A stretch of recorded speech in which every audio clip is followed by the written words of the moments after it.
Holy scripture or scientific text, the Quran is both. There is no clash. Hi. When the famous physicist and astronomer Galileo first championed the idea that the Earth revolved around the Sun back in the 1500s, he was called a raging lunatic and convicted of heresy by the Church.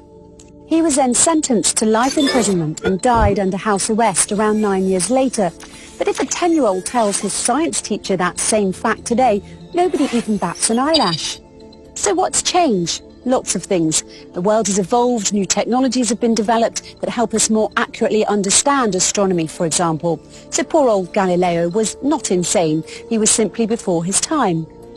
Luckily, scientists today have more advanced tools and gadgets that can help them avoid meeting the same fate as Galileo, but sometimes their claims still make us do a double take when we first hear about them, especially if we don't have a background in science and physics. Let's look at an example, shall we? In 2011, in the 39th issue of the Thresholds Journal entitled Inertia, one of the articles, written by Dr. Caroline O'Fowler, who has a PhD in the Department of Art and Architecture from Princeton University, is entitled Standing Mountains Move Like Clouds. In this article, Dr. Fowler offers her reflections on inertia using the artwork of a famous painter called Abraham Bloemaert.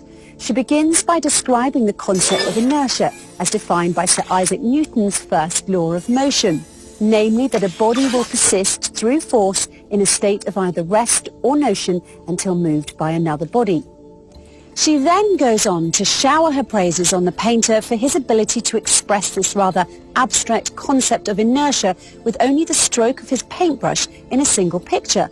In her conclusion, Dr. Fowler further draws attention to the fact that Bloemaert moved towards an understanding of movement, which is not about setting things into motion through a violent force, but instead suggests the notion that the world may already be in movement, and like the mountains that move like clouds, movement and rest are two different, but ontologically equal states.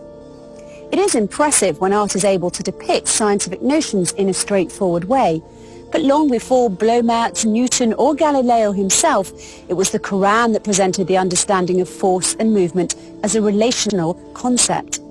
In chapter 22, verse 88 of the Quran, it reads, "And you see the mountains and think them solid, but they move like clouds. It is God's technique which has established everything perfectly."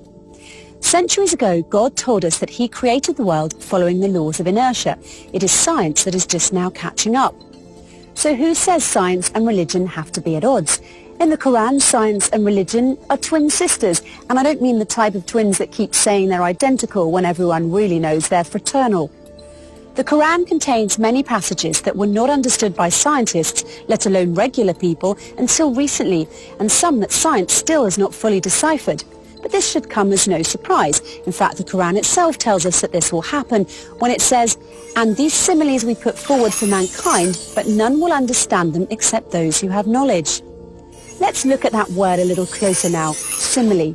It's very fitting that the Quran should use that word, seeing as how the book itself often uses similes and analogies to help explain things that might otherwise seem abstract or unrelated to us.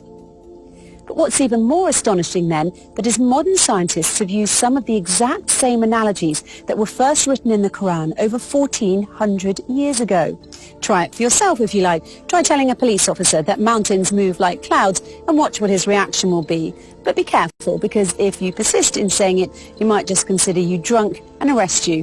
What can I say? Sometimes the truth hurts. I think Galileo would agree with that, don't you?